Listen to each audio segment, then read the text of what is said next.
good evening. Welcome. This is Hot Edition. We're live from Anusabata, Desawe Kanda, also live on Kesmi 107.1 in Tamale and on W93.5 in Wa and beyond. We're also live across the world on 3news.com. We're live at 3FM 927 on YouTube as well. This evening here on Hot Edition, Brian Champon declares intent to contest the MPP flag bearership. We've got details for you as to the people who are behind and supporting this decision that he has just communicated. Stay with us here on Hot Edition. Also on the Sky Train matter, and the court has adjourned the case as Professor Christopher Ameyakunfi's lawyers seek Supreme Court intervention. Stay with us. We've got details for you on the latest one here on Hot Edition on 3FM 92.7.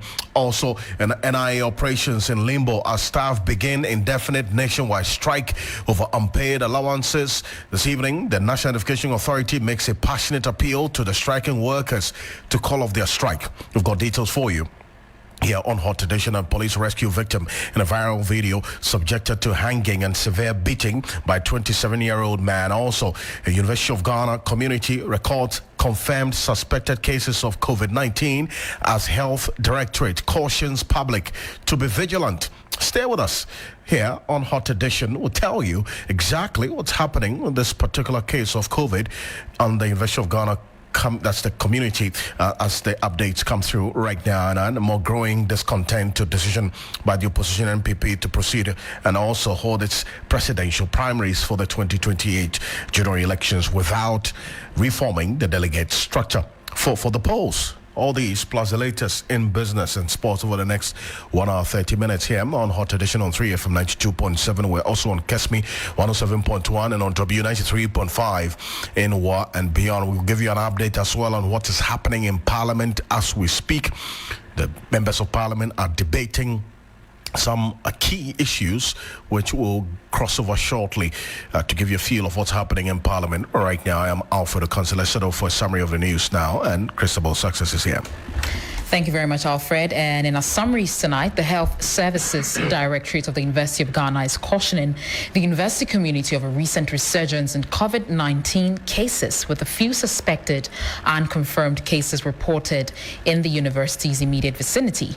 The university's Health Services Directorate, in a notice issued on June 23, noted that in light of the development, all staff, students and visitors are strongly advised to remain vigilant and to strictly adhere to the following recommended preventive measures to reduce the risk of infection and the spread. The Health Services Directorate has also reactivated its COVID-19 response protocols, including screening measures at health facilities, while it monitors the situation closely for regular updates, and we'll be following this also closely as well. The Civil and Local Government Staff Association of Ghana, CLOGSAG, has obtained a court injunction against the National Labour Commission. According to CLOGSAG, the injunction is aimed at preventing the Commission from interfering in its ongoing strike action. CLOGSAG declared the strike in protest over what it describes as persistent verbal abuse directed at its members working at the Births and Deaths Registry. The registrar of the department, Samuel Adumbotre, has been named as the source of the alleged misconduct. The association says the strike will continue until the concerns of its members are fully addressed and appropriate disciplinary measures are taking. And finally, lawyers of the former board chairman of the Ghana Infrastructure Investment Fund, Professor Christopher Ameyakunfi, have filed processes at the Accra High Court seeking to stop the criminal case against their client. Professor Ameyakunfi, together with the former CEO of GIF, Solomon Asamoah, have been charged with multiple offenses, including causing financial loss to the state and intentional dissipation of public funds in connection with the failed Accra SkyTrain project. They have both pleaded not guilty and are on bail, while Professor Ameyakunfi is on a 10 million cedis bail with 2 sureties to be justified. Solomon Asamoah has been granted a 15 million cedis bail with 2 sureties to be justified. In court on Tuesday, June 24, lead counsel for the former GIF board chair, Duke Aaron Sassoon, notified the courts of the motion he had filed, but was stood down by Justice Comfort Tasiame, who drew his attention that the agenda for today was the case management conference. Over to you, Alfred. Oh, thank you. Thank you. There's more news on 3news.com. Make some time and visit 3news.com. Let's cross over to Parliament right now. Alexander Penyomake, the minority leader, is on the floor addressing the matter of the termination of the appointments of some over 100 staff of the Bank of Ghana. And this is the news that came through sometime last week. And this is also taking center stage in Parliament right now. For us to suspend our rules to allow for the moving of this motion for the adoption of the report. Mr. Speaker, I do not want to believe that there may be something that I don't know.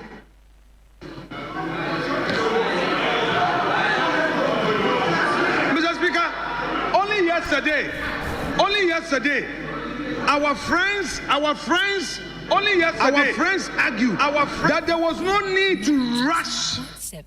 Mr. Speaker, in fact, in the majority leader is on record to have said that even the nomination of 2 justices to the Supreme Court at the time when some were being expected to retire was too early in the day because the people had not retired.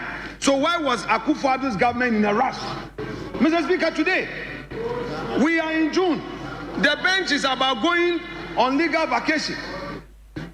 We know that there is sufficient number of judges at the Supreme Court now to make determinations. Mr. Speaker,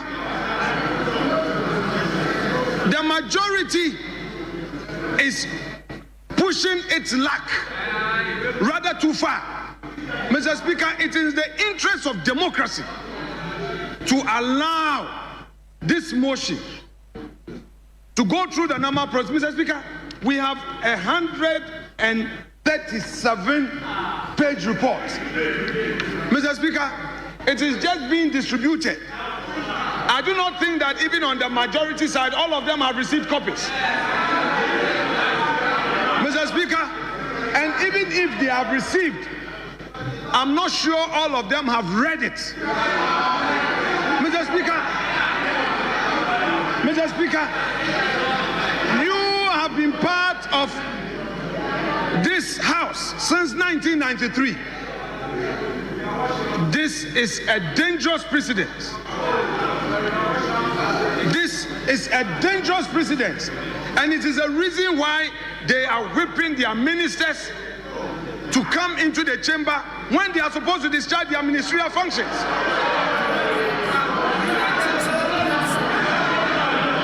Mr. Speaker,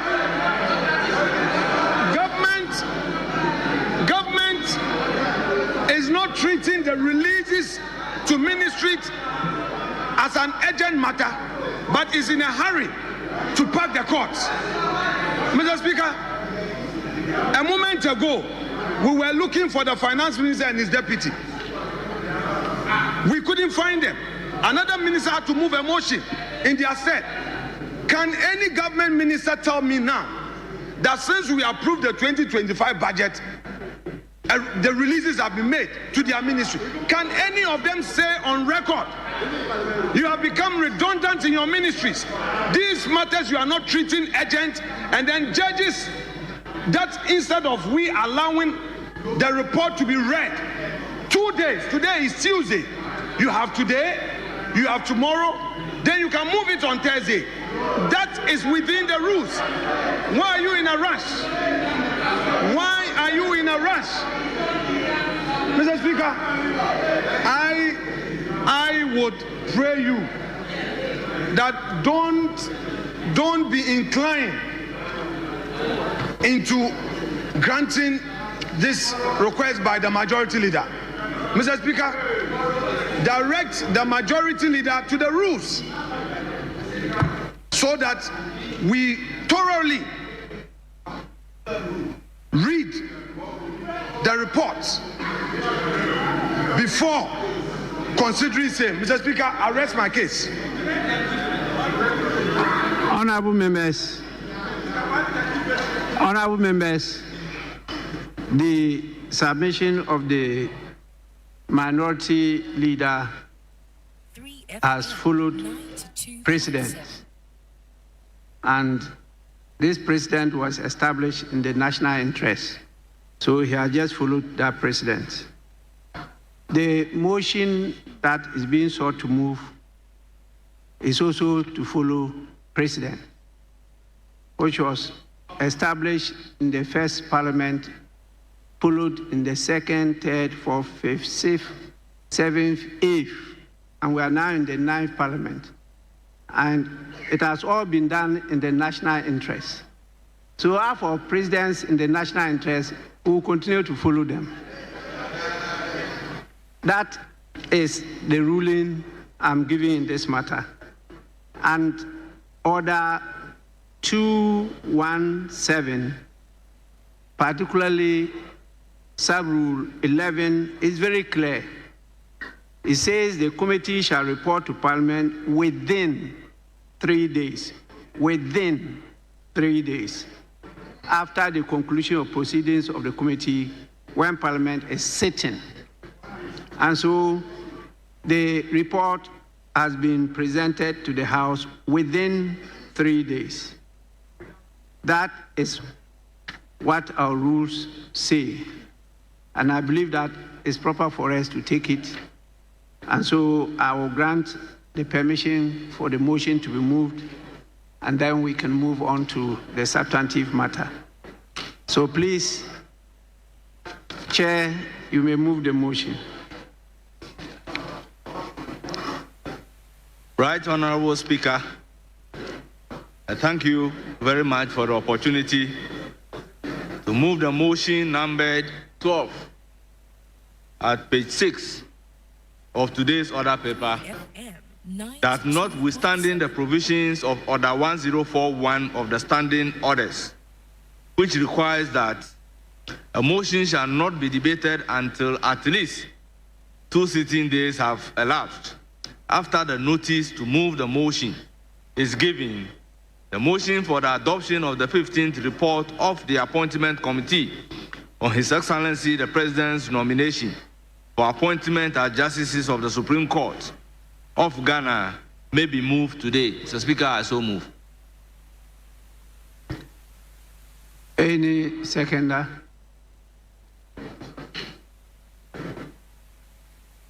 Yes, please. Mr. Speaker, I second the motion. Thank you. Honorable members, motion moved and seconded. It's a procedural motion, so I put the question. Those in favor of the adoption of the motion, say aye. Aye. Those against, say no. The ayes have it. The motion is carried. We now move to the substantive motion, item 1.3 on the order paper. Chairman of the committee. Right, Honorable Speaker, I rise to move the motion numbered 13 at page 6 of today's order paper, that this Honorable House adopt the 15th reports of the Appointment Committee on His Excellency the President's nomination for appointment as Justices of the Supreme Court of Ghana. Right, Honorable Speaker, in doing so, I present the Appointment Committee's report. Right, Honorable Speaker, the committee following your referral on 20th day of May 2025, and after following and complying with the requirement of the law, vetted the law, particularly Standing Order 217 and Article 144, proceeded to vet all the 7 judges.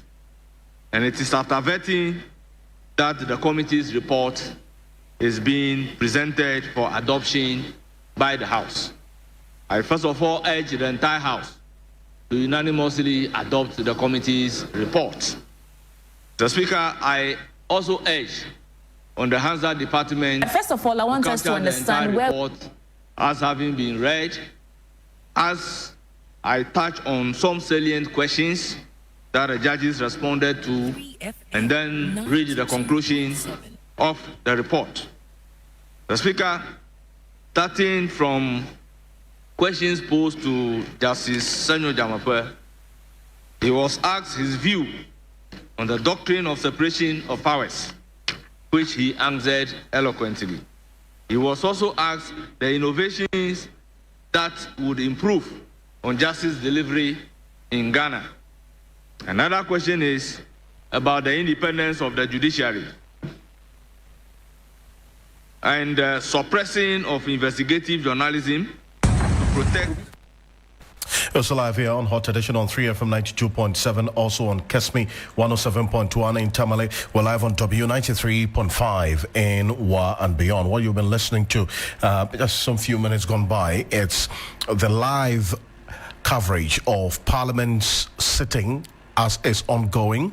The report of the Appointments Committee on the nominees for the Supreme Court by the President has been laid now by the chair of the Appointments Committee, that's the first Deputy Speaker, the Honorable Bernard Ahiafo, and the Parliament is considering the approval of the 7 justices of the Apex Court. So this is what is happening now in Parliament, some 18 minutes after 5 here on Hot Edition on 3FM 92.7. We're also on Kesmi 107.1 in Tamale and beyond. We're live on W 93.5 in Wa and beyond. But away from Parliament, let's get into some issues that indeed created a number of reactions from lots of you who have been following how things have been playing out, especially in the New Patriotic Party. There's more growing discontent to the decision by the opposition New Patriotic Party National Executive Committee exactly a week ago to proceed to hold its presidential primary for the 2028 general elections without reforming the delegate structure for the polls. Now, this evening, close allies of Dr. Mahmoud Bawumia ahead of the 2024 election, that's the likes of Kwabena Japan, they voiced out their discontent and their disapproval of that said decision by the National Executive Committee to organize the flag bearer elections on the 31st of January. This is Kwabena Japan speaking when he met some members of the party, and in fact also reiterating the point that has been made by the likes of Kennedy Japan about this decision taken by the party's National Executive Committee. He says it is not the best and there has to be a rethink. I was one of the few people that committee no friend me say oh me propose am the buy no o ma hwe ye pa na ade na me das. Do I carry me say ade o ma fa me na che say I did my junior whole party at the Bebua party. Oh, I'm accepted former constituency chairman, former regional, former national, former MPs, former ministers, former DCs, Nina. Police station almost does not honor me, Juma. I want the Mantini. Timmy, sorry, we're meeting them. Tina Mantini, yeah, na say, almost yeah, progressive. Expansion. Now the two become. And we say two. One and a once in the back point. A dear more system now force any na. A de trouble a bar any braba. Yem fa a dada phone me count. Omude Yemen appoint you on my check. Now, ma a dear no any more inclusive, any complete. People will feel a sense of belonging again. Oh, and then it is a more democratic arrangement, more reflective of the base of our party. It me and no sadia. Let's see a presidential candidate, no first. He said, "Mekana." No. Oh, Sena agenda for my presidential union. The news. Kwabena Japan says top from bottom is my motto from bottom. My bottom from top. Make I say the current situation in woman division say yeah bano. See it need be ye to say the American and I put it in fine print and I sent it around. That's right. It was clear say after we have achieved the expansion of the electoral college. And so no my Daniel did. Now a binum class here, me nam cover by and I wouldn't say them and be a seminar dream Panama de buy. Man tiasi. Party years so funny say nipa ni penny. We are dear cry now you home ya dear junior papa no be junior boniama.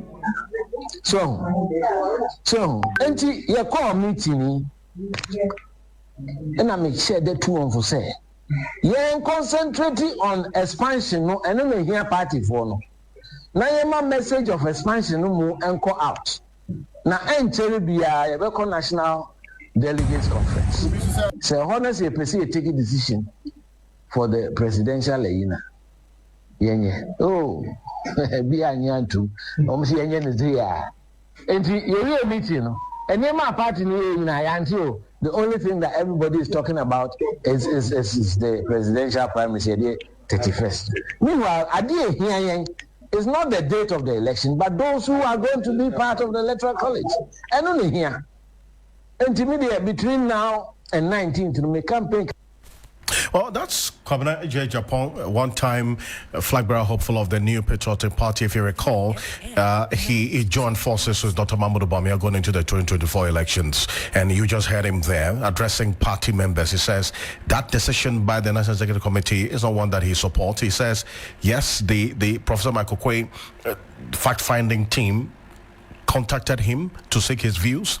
He made a suggestion, and he says that there was some agenda to twist what he had said, that he was supporting the top-bottom approach, which is being adopted now. And he says he never made any statement in support of this approach that has been announced by the National Executive Committee of the party. He is one of a number of top people within the New Patriotic Party who have expressed their disapproval of this decision. You heard Kennedy Japan as well, and then also this as Boache Jacko, who's described this decision as nonsense.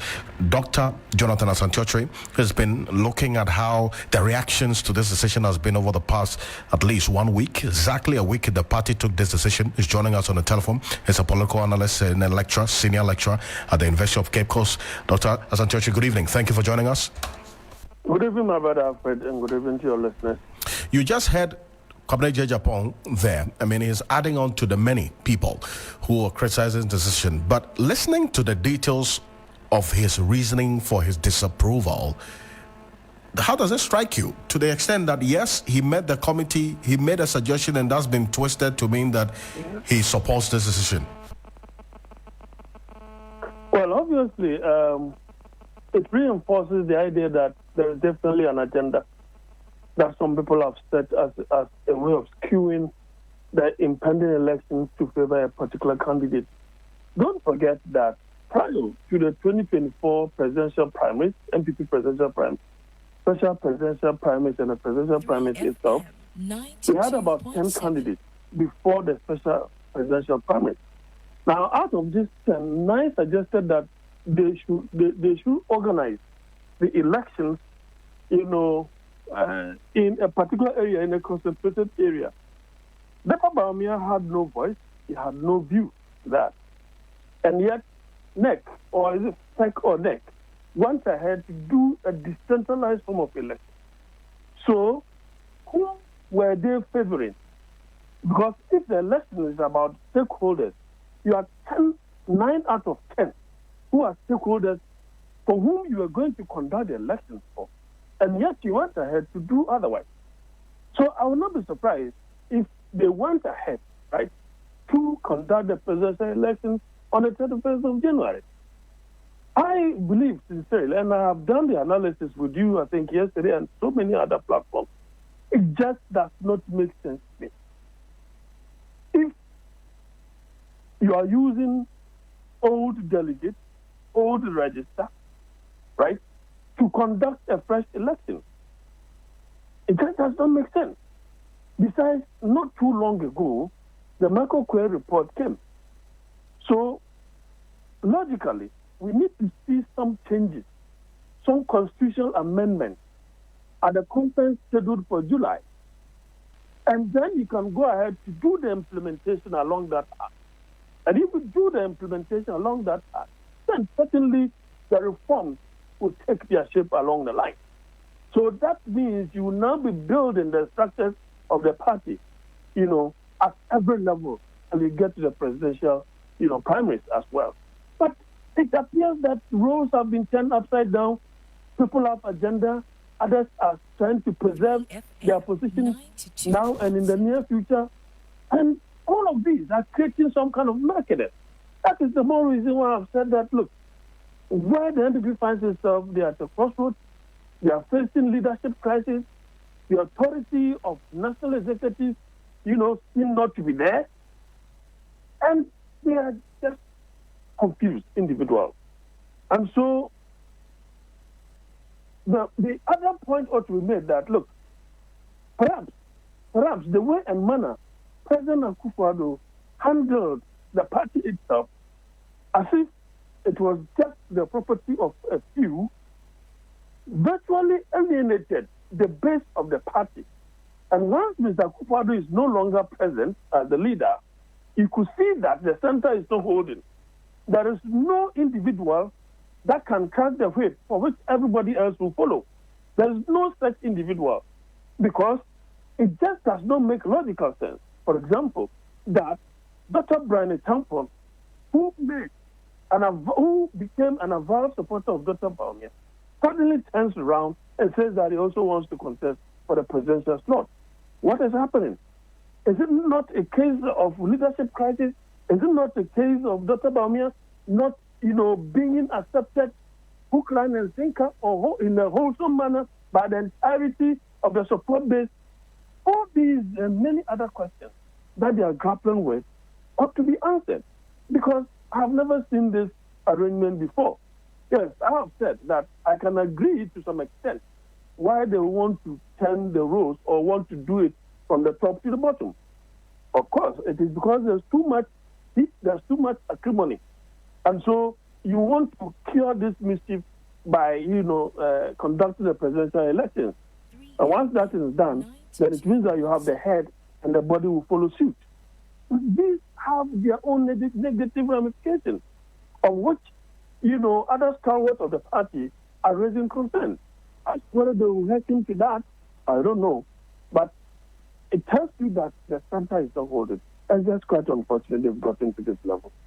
I say, but you hear the people who are speaking and who are supposed to be part of the top hierarchy. I mean, the top tier, the positions within the party, and they are the ones who are voicing their disapproval publicly. I mean, how can that, or how would that hurt the party if it is not checked? Especially because you've had already 3 of those who are supposed to be eyeing the flag bearership saying they do not approve of this particular decision. Well, what that means is that the MPP itself has not learned anything from the disaster that is suffered in the 2024 election. These are some of the decisions that they have been taking that have led to some splinter groups coming out of the party. Like the likes of Alan Samantin, and now we have a new person, is it Dr. Something, who also intends to, form a party out of the bloc of the MPP. Certain decisions may alienate the grassroots. Now, that is the more reason why I support the views of others who are suggesting that, look, the structures of the party ought to be built, out of which you can produce a presidential candidate that can help you win the presidency. But as of now, there is no structure. You see, you have been bruised brutally from the elections that was not long ago conducted. This is not the time to make unpardonable mistakes once again. You need to get your act together. Go by proper consensus. Don't go into meetings with an agenda that everybody can read in between the lines that it is clear. It surprises me that a certain elite leadership of the party will still want to wholeheartedly support, which is their democratic right, wholeheartedly support Dr. Bawumia.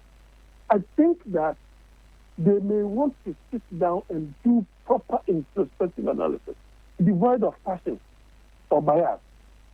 They need to do that assessment, because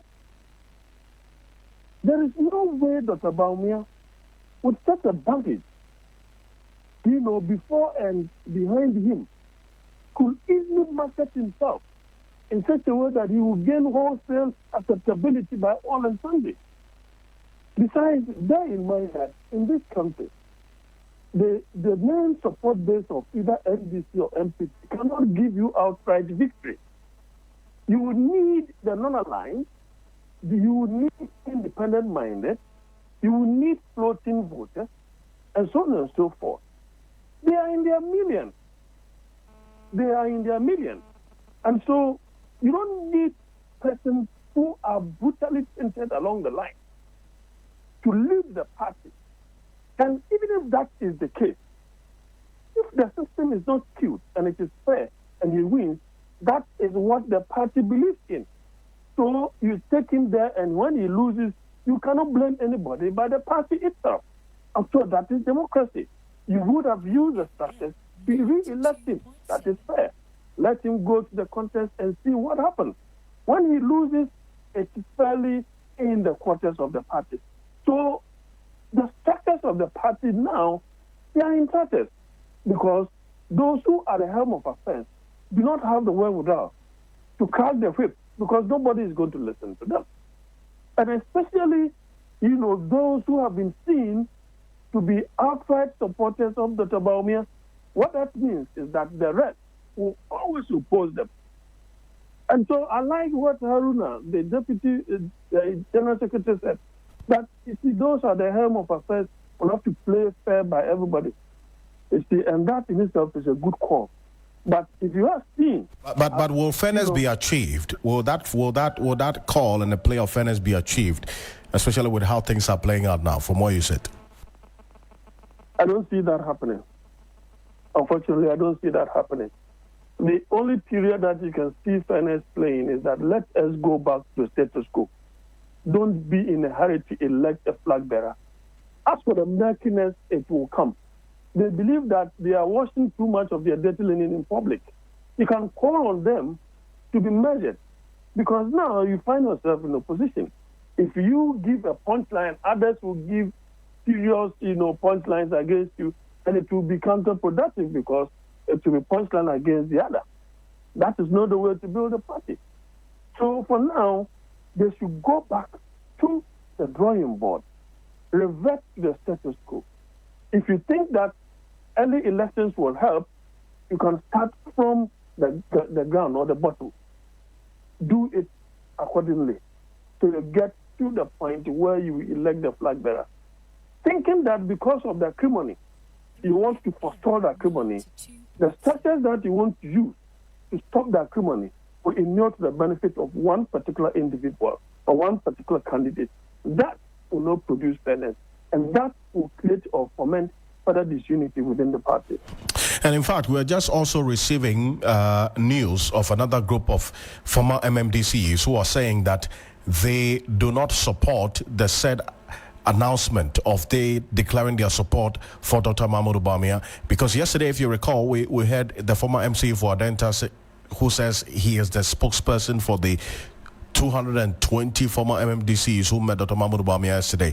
Another group says that yes, they were part of the meeting yesterday, but they did not talk about declaring support for any of the flag bearers. They were just going to meet them as they met Kenneth Japan sometime last week. I want to take a listen to him, okay? Then I'll find out from you what you're reading of how all of this is playing out. This is a former MMDC for Juman South speaking to the media yesterday. Honorable Ken, so and check, and it is former vice president, the Koba the same year. The Beshanaya to some meeting, this last week and this week, so that you can be free love and other areas, about almost yes, programming at the book. And unfortunately, yesterday on Thursday, the Kushia. Ya papa honorable Ken Ohene Akoperapo at Japan Thursday when you think about cover you as I said or the my as TNT or the my any call ya papa Brian there so was on Saturday and Sunday it is Saturday in ya call proposi e kama what you need for Brian live by my adiechi and only share oka and then my party, the vision for this country. One who are inviting media, and declare say say we do na party we go be nomination for our vice contest of the coup. On the other side, come on, when you be at one kasa and Cubia and NIA. Yes, or your mind as the TNT or the Maya and I buy. It's then that and a back and I ever be here former vice president. Platform so yan ka yan deciding the beer say your bar yan former MMDC your bar be declared I'm a one particular country. Honorable Ken Japan yan yes I did. Honorable Brian yan deciding Sana former vice president and so yan deciding. And this will be said MMDC for Yakabo let's see endorse the former vice president and there was no discussion. Meeting, I say, you meeting. And I mean, Madame Fubi, and I mean, colleague. Okay, say, oh, young declaration. I'm seeing the case, baby. I'm not going to say, oh, Jawasem, was for me when you maybe are, you walk. That's one from it. Yet, they say, yeah, declaration. MMBC for ya, I declare, I'm a Dr. Mahmoud for the unity of the party. 2028, and that's a year from. Say, a year 2024, they're now. Our constituency chairman, MPs, regional executive, national executive, they declare now one candidate or the other. I think have a party more. They call that a solution to Tono. Say, aside for yes, I did you are. Yes, someone. When you are MMDC, when you problem are your firm. Well, so that's a former MMDC there. In fact, in the video we just showed on Facebook at 3FM927, he was surrounded by a number of other former MMDCs who were at this same meeting with Dr. Mahmoud Bawumia yesterday, where they are reported to have declared their support for him. But Dr. Sanchotre, you heard him. He says that declaration is not a representation of all 220 of them. What's going on? Well, I saw this video as of yesterday when you even conducted the interview until the prayer. I had already seen it. And so I said that, well, it tells you that, as the late John would tell you, dear delegate, you could see that there is that kind of sharp division between, the MMDCs as a corporate entity. They felt that they had to be very consistent.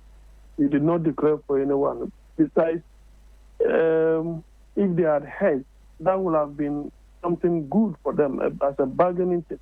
That would have really helped them. But now that some have tipped off their hands, then it means that their position is already known. But it also tells you that there isn't formal unity among the MMDCs. And that to also tell you that it's not everybody who is in support of, the agenda of Dr. Bawumia.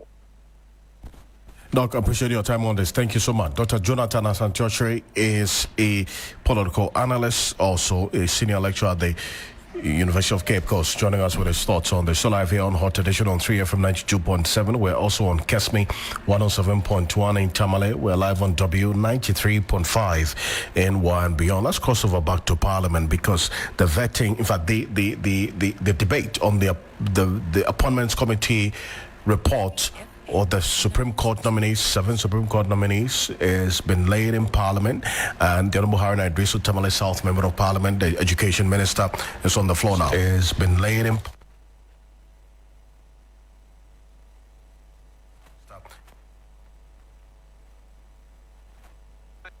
Speaker, Parliament is coming to approve the nomination. So, Mr. Speaker, I speak in favor of the motion, and again with respect, Mr. Speaker, I want to address the question raised by the Honorable Animetu. And I may again, Mr. Speaker, refer you to Article 128.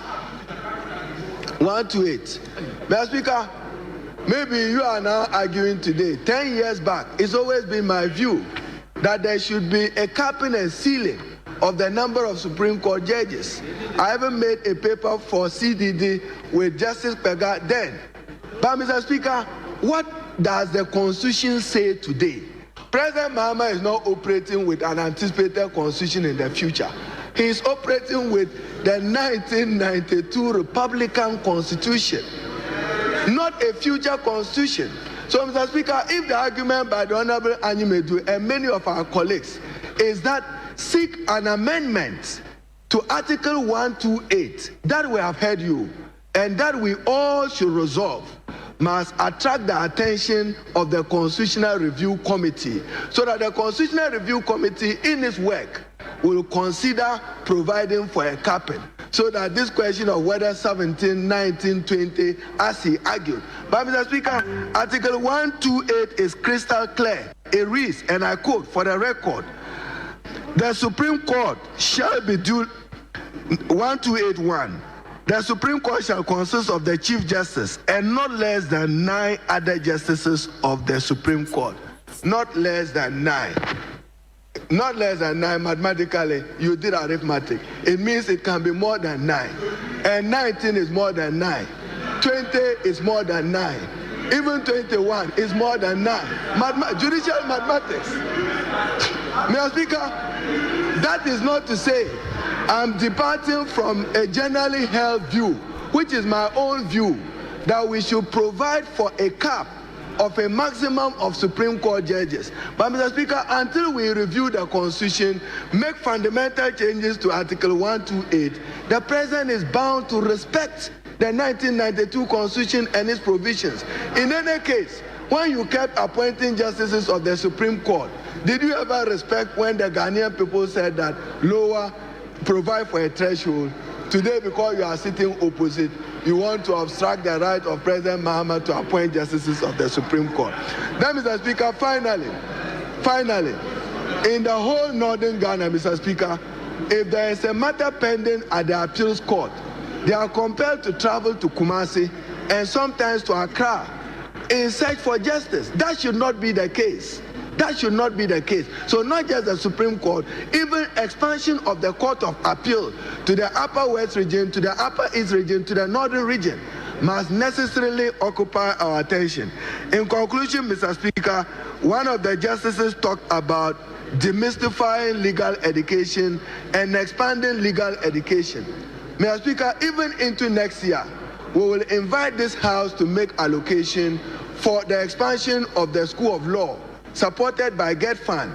A request has been received by government through Professor Raymond Atubga of the Faculty of Law. And government is giving it good attention so that into next year we expand it, so that we train more lawyers. Mr. Speaker, with these comments, I beg to support the motion that this House approve the nomination of those justices of the Supreme Court, because the President has only done what is lawful within the Constitution of the Republic of Ghana and what is within his mandate as President of the Republic to appoint justices on the advice of the Judicial Council and to go through the process of the Appointments Committee. Mr. Speaker, even finally, we are talking about asset declaration. And you are asking people, I've seen even arguments that members of parliament, ministers should declare their assets publicly. Yes, if you want to do so, it's the right thing to do. But amend the Constitution. If you don't amend the Constitution as it is provides for the form and nature of asset declaration. If you do anything outside it, that's not acceptable. But to deepen transparency and to ensure that incomes that are earned by public officers, whether ministers or justices, are commensurate with their income, I share the view that there should be more openness in asset declaration. But as it is now, within the Constitution, we only can go through this audit service report. With this comment, Mr. Speaker, I support the motion.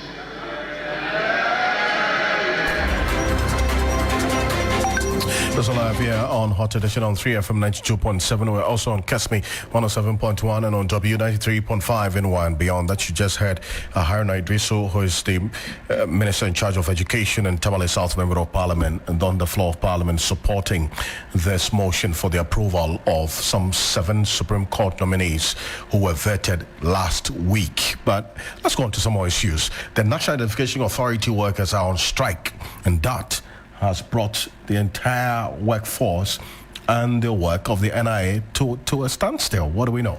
Yes, the operations have been paralyzed nationwide as staff commenced an indefinite strike today, protesting the government's failure to pay the operational support allowance.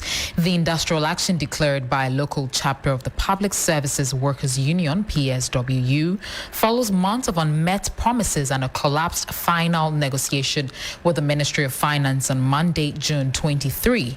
The operational support allowance, a critical supplement to what union leaders describe as meager basic salaries, was agreed upon in July 2024 after prolonged negotiations involving the Ministry of Finance and the Fair Wages and Salaries Commission.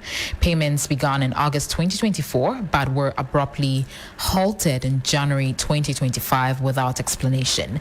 Despite repeated assurances from NIA management, the Ministry of Finance has failed to provide a concrete timeline or commitment to resume payments, leading to the strike. The action has affected services including, among others, the issuance of Ghana cards and card replacement. Some of the frustrated members of the public who were left stranded at the NIA offices spoke to the news team.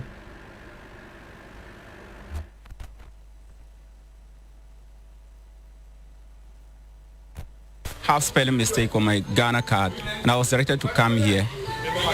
I came here, that was 2 days ago. So, and I was asked to come back with my school certificates. That's WAS certificates. So this morning, I didn't hear anything about any strike going on. So that's why I'm here this morning, but only to be told that they are on strike. We're just about to start our national service, and they are requiring this Ghana cards as part of our documentation. So if I don't get it on time, it's going to affect me. I'm here to get a replacement for my Ghana card because I was robbed last week, Saturday. Came here yesterday for it, but due to the network system, they couldn't do it, so they told me to come this morning. And this morning when I came to, they said that they are on strike. Which yesterday they did not tell me anything, so right now I'm confused on why yesterday they did not tell us that they were going on strike. Now, the NIA management has issued a passionate appeal urging striking workers to return to work, pledging renewed efforts to resolve the impasse. But the union insists it will only call off the strike upon full and prompt payment of the owed allowances. Over to you, Alfred. And this is one we're keeping an eye on and how things are playing out in especially the Ashanti region because of the impact of this strike by the National Education Authority workers. This is Hot Edition on 3FM 92.7, also on KESME 107.1 and on W93.5 in WA and beyond. While we work on the telephone lines to get through to the Public Sector Workers Union, that's the Deputy General Secretary, John Sampa. We've been monitoring the Ghana Police Service's work in the Half Senate Division, especially about this 27-year-old who was subjected a 12-year-old child to severe beatings. There's the latest on that? Yes, Alfred. As you said, the Ghana Police Service in the Half Senate Division has arrested Issa Moro, who is aged 58, and Suleiman Abdul. Now, Rashid, who is aged 27, for subjecting a 12-year-old child to severe beatings in a viral video. In the video, the two men are seen to have hanged a boy with a rope tied to a roof and subjected him to severe caning for allegedly stealing 200 Ghana cedis. The boy, although pleaded for mercy, was beaten hard by a male adult. The victim will occasionally rest his leg on mud touch building when he obviously becomes tired from the prolonged hanging.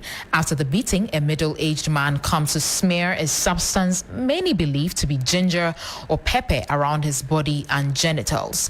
The incident is said to have happened at the New Akansa community near Elubu in the Western region. The suspects are currently in police custody, assisting with investigations. But meanwhile, the boy who was rescued by the police has since been handed over to his father after receiving some medical treatment. Well, this is quite sad, Alfred. Indeed, and we're working on the telephone shortly. DSP Olivia Adiko, who is the Western Regional Police Public Relations Officer, is going to be joining us on the telephone in a bit to have a conversation on this rather unfortunate incident, this situation there here on Hot Edition on 3FM 92.7, also on Kesmi 107.1 in Tamale and beyond. We're live on W 93.5 in Wa and beyond. If you're just joining us, we're just getting reports of the Ghana Police Service in the Hafasini Division arresting Issa Moro, 58, and Suleiman Abdul Rashid, age 27, for subjecting a 12-year-old child to severe beatings in a viral video, which is no number of you have seen. Then in the video, these two men are seen to have hanged the boy, the 12-year-old boy, with a rope tied to a roof and subjected him to severe caning for allegedly stealing 200 Ghana cedis. Now, the police, from what we gather, this boy, who was rescued by the police, has since been handed over to his father after receiving medical treatment. DSP Olivia Adiko is the Western Regional Police Public Relations Officer. She's joining us on the telephone. Madam, good evening. Thank you for joining us. Hello. Hello, DSP. Thank you for your time this evening. Yeah, please, I'm a superintendent, not DSP. Superintendent Olivia Adiko, I thank you so much. Okay. Thank you. And thank you for agreeing to talk to us. Appreciate you. Okay. First off, are you able to give us an update on this story we are just hearing of this boy who was hanged and caned by these two men? We understand you have these two men in your custody, correct? Yes. Okay. And what is the state of this young boy whom you have returned to his father as we speak? Yeah, currently the boy is doing well. I just spoke to the officer in charge. He's fine. He's with the father. As you said rightly, this video went viral and police went in quickly and were able to locate the village where the incident happened. It's called New Ankasa Community. It's near Elubu. We've been able to arrest two suspects who were found in the video assaulting the victim. One of the suspects is called Issa Moro. He is 58 years. The other is Suleiman Abdul Rashid. He is 27 years. They are currently in our custody. They are assisting in investigations. I see. And if you say that the boy is fine, the video that we saw has gone viral. I mean, he was subjected to some severe beating and some bodily harm as well. Did you take him to the hospital before giving him back to his father? Yeah, he has been given medical treatment. He was sent to a limbo government hospital. He was treated and he has been handed over to the father. I see. When you rescued him, what was his condition like? Apparently, the incident happened, I think, 2 days earlier before the video went viral. So when we saw him, he was still looking okay, and we were sent to the hospital, and they gave him treatment. So as that now, from my point of view, he's doing well. If there's further checks that the hospital will have to do, the doctors will recommend that. I see. So if you say when you saw him, he was doing okay, then what exactly is being treated now? Now the suspects have been arrested. We have to investigate to understand exactly what happened for them to do that. After investigation, they'll be charged and put before court. I see. But these two, that's Issa Moro and Suleiman Abdul Rashid, how are they related to this 12-year-old boy? Do they live in the same neighborhood? They are not related, but they live within the same neighborhood. Okay, I see. And with your initial interrogation of the two of them, why were they accusing this boy of stealing 200 cedis? They accused the boy of stealing 200 cedis from a coconut seller within the community. So they decided to mete out this sort of punishment to the boy. They accused the boy of stealing the 200 cedis from a coconut seller in the community. And when did they say this boy stole this 200 cedis? The case is under investigation, so I think we'll have to wait to get the full details. Then we can give an update on that. Madam, and I do appreciate your time on this. At least what we do know is that you have these two people in your custody. So we'll be in our custody. Perfect. We'll be checking a lot more on you. Thank you so much. Thank you very much. Thank you.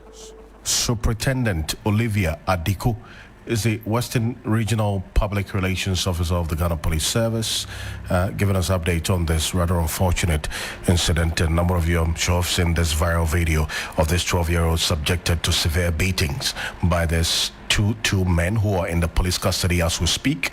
Isamoro, 58 years of age, and Suleiman Abdul Rashid was 27 years of age. And there's some 3 minutes to the top of the hour. Before we go, let's get an update on the situation on the University of Ghana campus regarding that earlier release of suspected cases of COVID-19 in the university community. The Health Services Directorate of the University of Ghana is cautioning the university community of a recent resurgence in COVID-19 cases, with a few suspected and confirmed cases reported in the university immediate vicinity. The University Health Services Directorate in a notice noted that in light of the development, all staff, students and visitors are strongly advised to remain vigilant and to strictly adhere to the following recommended preventive measures to reduce the risk of infection in the community, the university community. Well, they're asking that we wear a face mask properly, especially in enclosed or crowded spaces. We're also to wash hands frequently with soap and running water or use alcohol-based hand sanitizers. We're to maintain physical distancing of at least 1 meter where possible. We're also to avoid large gatherings unless absolutely necessary, to ensure good ventilation in offices, lecture halls, and meeting rooms. We're to stay at home if you experience any flu-like symptoms and seek prompt medical attention. The Health Services Directorate has also reactivated its COVID-19 response protocols, including screening measures at health facilities, while it monitors the situation closely for regular updates. Also live here on Hot Edition on 3FM 92.7. We're also on Kesmi 107.1 in Tamale and beyond. We're live on W 93.5 in Wa and beyond. Stay with us when we're back. We're getting to the world of business. The business news will be up next. And Bismarck Ewusa will be on to give us updates in the world of business. After this, stay with us. I'm not afraid to be different. I'll be loud and bold. I know they blended. Born from a vibrant culture, I did dance to the beat of my own drum. I'll be the vibe. In a world where everybody either follow trends, I create them. I'll be trailblazer. And that's the one, the originality. And when we raise a glass, it's a celebration of who we are. Crafted with flavorful African herbs and fruits to honor people. Enjoy your origin. Drink responsibly. Not for sale to persons under 18. Not recommended to pregnant women. This advert is FDA approved. For the game, the formation be simple. 4-4-2. Defense, midfielder, striker, then winger. Oh, nah, it be 5-4-1. Who tell you? I be ref since the night. You can debate formation every day, but there's only one formula that works for Guinness. Chill, tilt, pour. Chill to 6 degrees, tilt to 45 degrees, and pour to enjoy the satisfying and refreshing bold taste of Guinness Pouring Extra Stout. Drink responsibly, not for sale for persons under 18 years of age. Not recommended for pregnant women. This advert is FDA approved.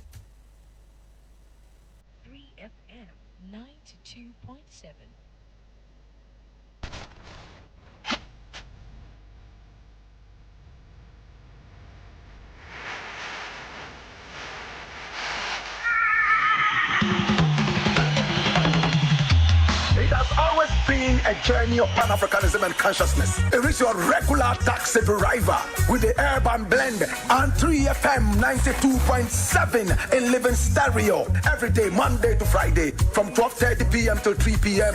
This is the show everybody listens to, so your business will certainly do well here. My name, Black Rasta. I am the rootical, hairtical, Don Gargan, Mua Fire, come forward. Atinga ya chika fankare, Azure ya chika fankare, Abama tache kankare. 3FM, your urban lifestyle radio. Accra, Ghana, Africa, and worldwide. Join us on Inspirational Gospel Mix this and every Sunday, 8 p.m. to 10 p.m.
Everybody listens to, so your business will certainly do well here. My name, Black Rasta. I am the rootical, hairtical, Don Gargan, Mua Fire, come forward. I think I chica fankare, Azure ya chica fankare, Abama ta chica fankare. 3FM, your urban lifestyle radio.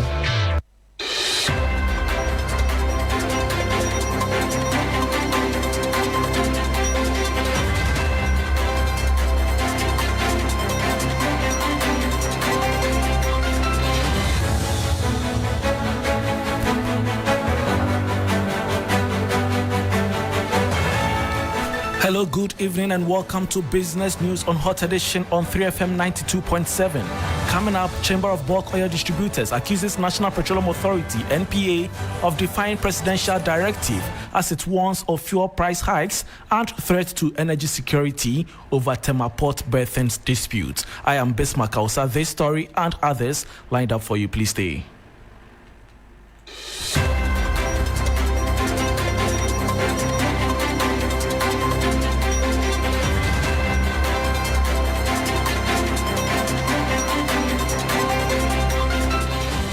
Thanks for your company. Now to the very first story. The Chamber of Bulk Oil Distributors is up in arms over what it calls a blatant violation of the President's directive on petroleum imports. It warns that recent actions by the National Petroleum Authority, NPA, could derail Ghana's fuel supply framework and saddle consumers with more pump prices increasing. The following 3 Business News Desk report has the details. The Chamber of Bulk Oil Distributors is accusing the National Petroleum Authority of undermining the country's fuel import system and flouting a direct order from the President. In a strongly worded statement, the Chamber said the NPA's authorization for the berthing of the vessel MT Malin Ametrine on June 23rd goes against the approved Lacan import schedule and a presidential directive communicated through the Ministry of Energy and Green Transition. The Chamber says the move disrupts an import timetable designed to stabilize prices and ensure fuel security, adding that frequent unsanctioned changes over 11 in the first half of this year have cost importers more than $40 million in demurrage and related charges, with the cost trickling down to consumers. The Chamber also alleges that the vessel's operations were facilitated by Nigerian traders displaced by the Dangote refinery, working through politically connected middlemen in Ghana. It has petitioned the ministry to intervene immediately and restore discipline in the petroleum import regime. And that was a 3 Business News Desk report on the Chamber of Bulk Oil Distributors accusing National Petroleum Authority, NPA, of defying presidential directive as it warns of fuel price hikes and threat to energy security over Tema Port berthing dispute. Moving on, the Ministry of Environment, Science and Technology says Ghana stands to save approximately 6 billion cedis each year if it effectively manages the use of single-use plastics. The comments follow President John Dramani Mahama's announcement of plans to ban the importation and production of styrofoam, citing its significant role in environmental pollution. Speaking at the 5th edition of the 2025 Environmental Sustainability Summit, organized by the Business and Financial Times, Sector Minister Murtala Ibrahim Mohammed expressed concern that the country currently recycles less than 10% of its plastic waste out of over 1.1 kilograms waste generated annually. We should about almost 6 billion if you are able to do some of the things. And you may describe that as an ambitious thing. Because man, you will generate about 1.1 million tons, kilograms of plastics a year. 1.1 million. And we can only be able to get about half of it. More than half, we are not able to collect. And even the about half that we collect, we only recycle 9% of the about half. That is where do they end up? They end up in our water bodies, in our gutters. When it rains now, you see the drainage. So it means that government would have to be spending a lot of money to do things we would have avoided if we didn't have this, this danger of plastics. So if we're able to solve that, we would have been saving so much money, and that would amount to billions of cities if you're able to do that. Because assuming you're not able to do that, it means that you have to factor that in your GDP, and that becomes expenditure. But if you're able to solve it, you don't spend that. It becomes a revenue to you as a state. So these are some of the things that we're looking forward to doing.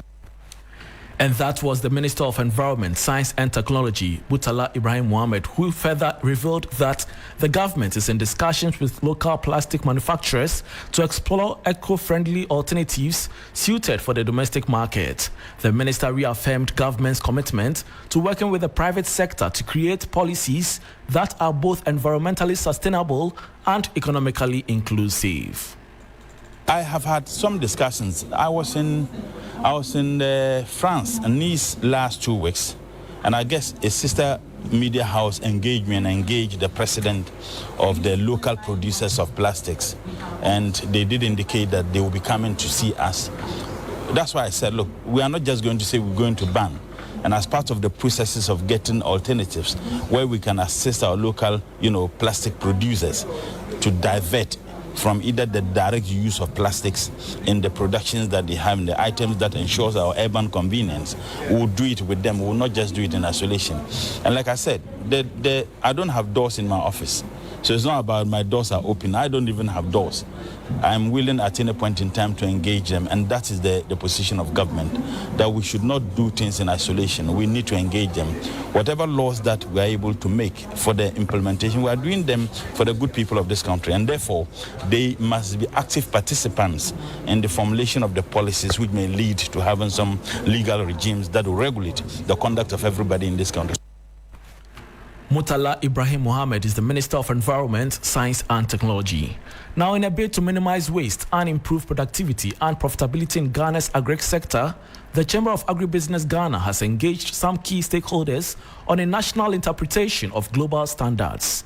The engagement aims to equip farmers with practices that can address weaknesses in their productions and a broader market coverage, leveraging the Africa Continental Free Trade Agreement, AFCFTA.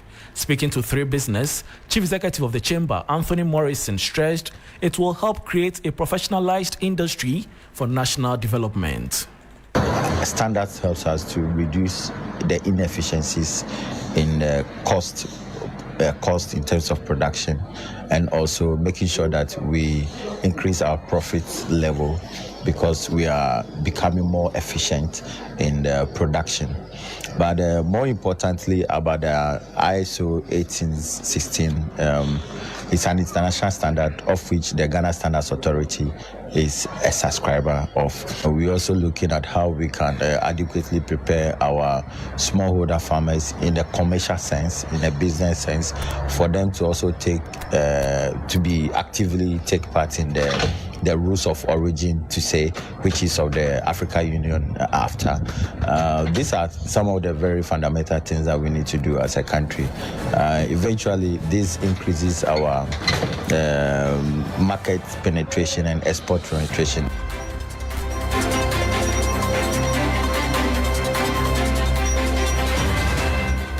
And that was Chief Executive of the Chamber of Agribusiness Ghana, Anthony Morrison, and then the business news on Hot Edition with me, Bismarck Ausa. For more business stories, please check out our website, is3news.com. Rick Wampofu is here for sports. Please stay.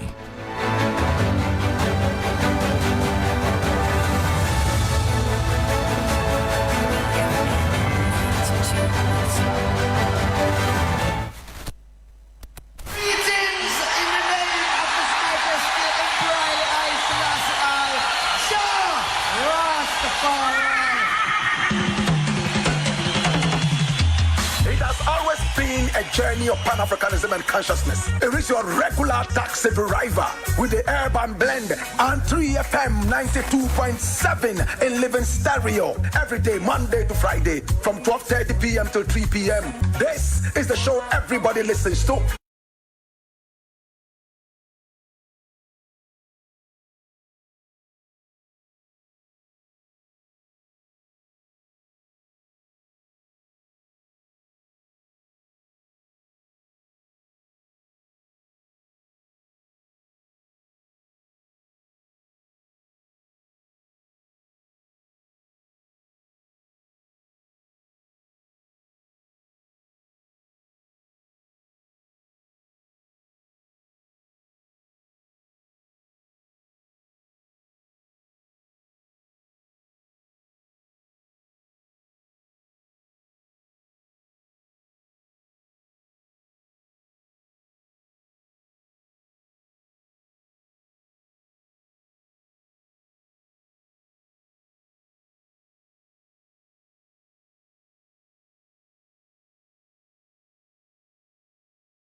Take me there. Parents, mark your calendars. Is the 3FM Baby Fair happening? Port City in Accra from 10 a.m. and it's absolutely free. From baby essentials and kids wear to toys, skincare, educational material, and so much more. Shop amazing deals on a wide range of childcare products, all under one roof. Don't miss our sessions with the Ghana Pediatric Society and all the amazing mums with the Mum Circle, a safe space for young mothers to share tips and connect. And there will be fun activities for the kids with our Kids Corner, games for the family, good food, and great vibes all around. To be a vendor, please call 0531 100 927 or 0532 200 927. It's the 3FM Baby Fair, your one-stop event for all your child care needs.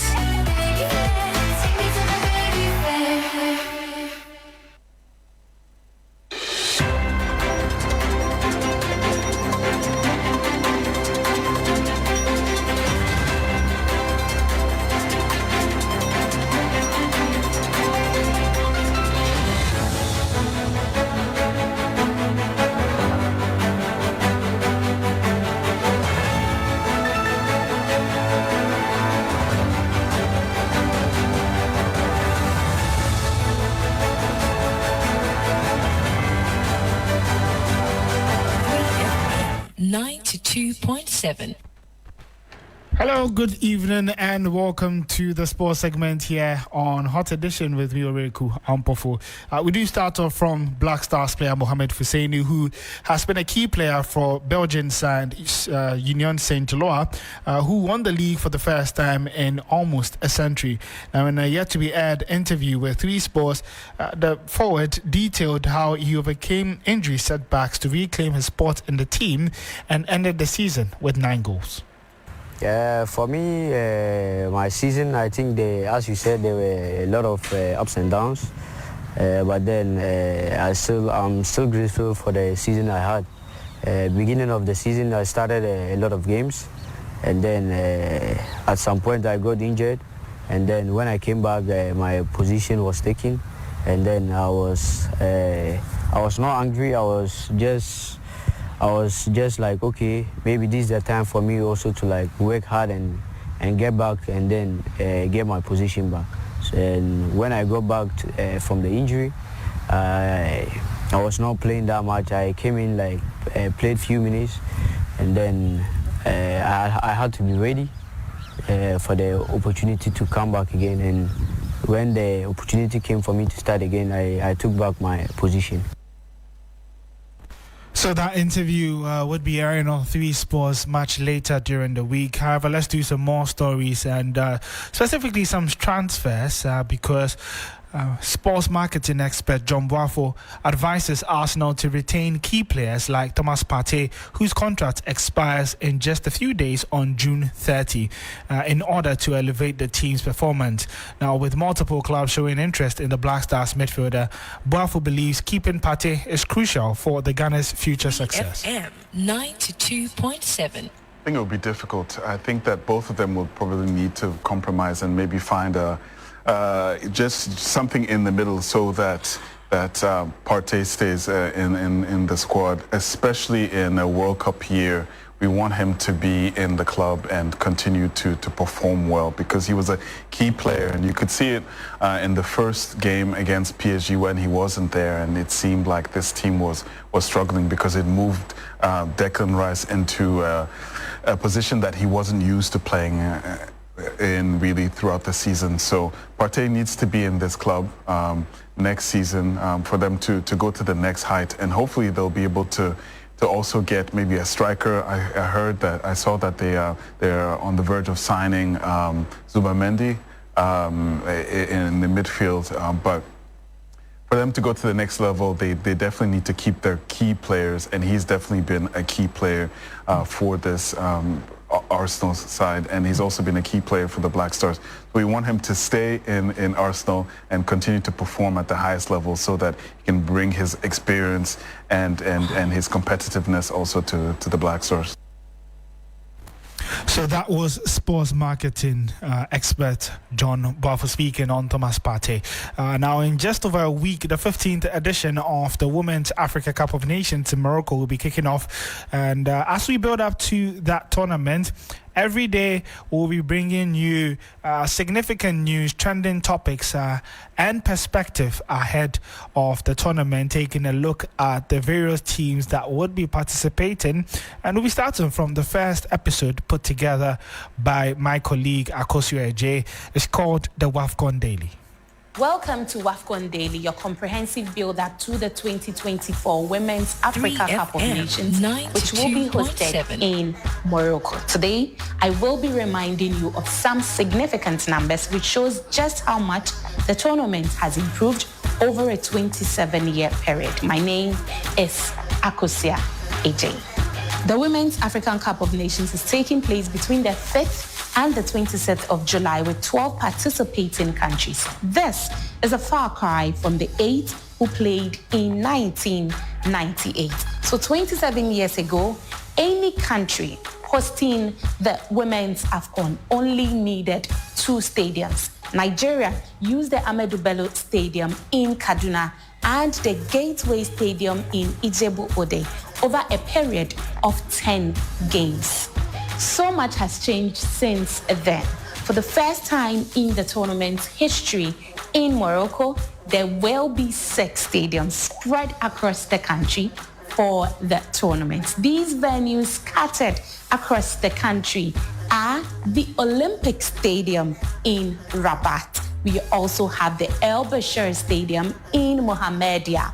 Also hosting the Women's AFCON this year will be the Zabi Zola Stadium in Casablanca. Perojego Stadium, also in Casablanca, the Onei Stadium in Oujda, as well as the Berkane Stadium in Berkane. Nigeria have dominated the WAFCON 2 out, except in 2008, 2012, and 2022. The Super Falcons of Nigeria have won a record 9 times, while Equatorial Guinea and South Africa have won it twice and once, respectively. In 2010, when Nigeria won their second title in South Africa, the Super Falcons scored 19 goals, but Perpetual Nkwocha scored 11 goals, including 2 hat-tricks, 2 brace, and a goal in the final against Equatorial Guinea. 13 is the number of times the Women's African Cup of Nations has been hosted or held. So this year in Morocco, once again, we're hoping to see which country lifts that trophy. And so that was the WAFCON Daily put together by my colleague Akosua Eje. But just before we go, let's hear from Liverpool's newest signing, Jeremy Frimpong, who is thrilled to join the Revs, describing it as a privilege to play for the reigning champions. The Dutch defender praises the Premier League as the best in the world and reveals he'd always plan to return to England after stellar stints with Bayer Leverkusen, where he helped the team win the Bundesliga title undefeated in the 2023-2024 season. Of course, for me, I think the Premier League is the best league in the world. You know, for me, I've always wanted to play in the Premier League. You know, I grew up in Manchester, so for me, it's like I know how Premier League is. I watch the league always. So yes, it was the plan for me to come back. Yes, but it's a privilege. You understand, especially Liverpool. Like from watching them on TV, LFC TV, to actually playing for them it's mad, man. It's really mad. Well, that was Jeremy Frimpong, who should be in Ghana later this week as he comes up with his own initiative as well that was aired on Warm Up on TVT, which is in partnership with Joining Pathways and helps unearth the next talents in Ghana. You'll be getting more details on our social media handles on this project, which takes place this weekend, much later during the week. My name is Ore Kwampofo, and that's how we wrap up the sports segment here on Hot Edition. The show continues right after this. 3FM 92.7.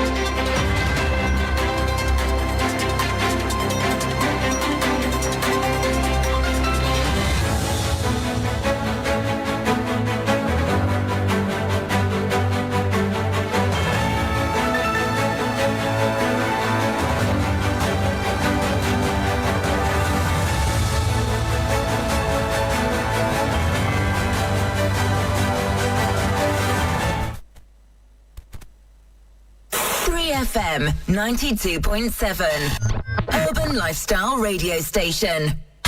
3FM, baby fair. Mommy, take me there. Parents, mark your calendars. Is the 3FM Baby Fair happening live on the 11th to the 13th of July at Marina Mall Airport City in Accra from 10 a.m. and it's absolutely free. From baby essentials and kids wear to toys, skincare, educational material, and so much more. Shop amazing deals on a wide range of childcare products all under one roof. Don't miss our sessions with the Ghana Pediatric Society and all the amazing mums with the Mum Circle, a safe space for young mothers to share tips and connect. And there will be fun activities for the kids with our Kids Corner, games for the family, good food, and great vibes all around. To be a vendor, please call 0531 100 927 or 0532 200 927. It's the 3FM Baby Fair, your one-stop event for all your childcare needs.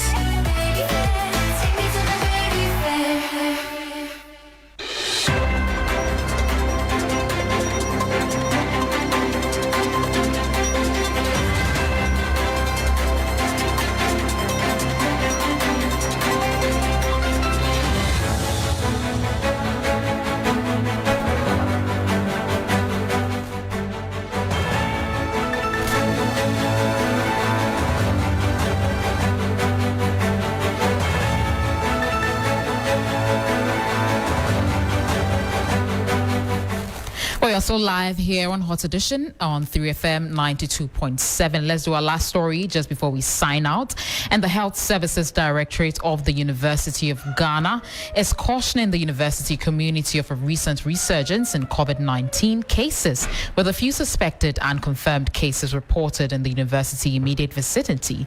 The University Health Services Directorate, in a notice, noted that in light of the development, all staff, students, and visitors are strongly advised to remain vigilant and to strictly adhere to the following recommended preventive measures to reduce the risk of infection in the community. Well, these are the things they are saying. They're asking that we wear face masks properly, especially in enclosed or crowded spaces. We are to wash hands frequently with soap and running water, or use alcohol-based hand sanitizers. We are to maintain physical distancing of at least 1 meter where possible. We are to avoid large gatherings unless absolutely necessary. The Health Services Directorate has also reactivated its COVID-19 response protocols, including screening measures at the health facilities, while it monitors the situation closely for regular updates. Well, this is where we end Hot Edition on 3FM 92.7. I've been doing this with Alfred Ocansey. My name is Christabel Success Trevor. Thank you for joining us. For more news, log on to 3news.com. DJ Faculty is standing by.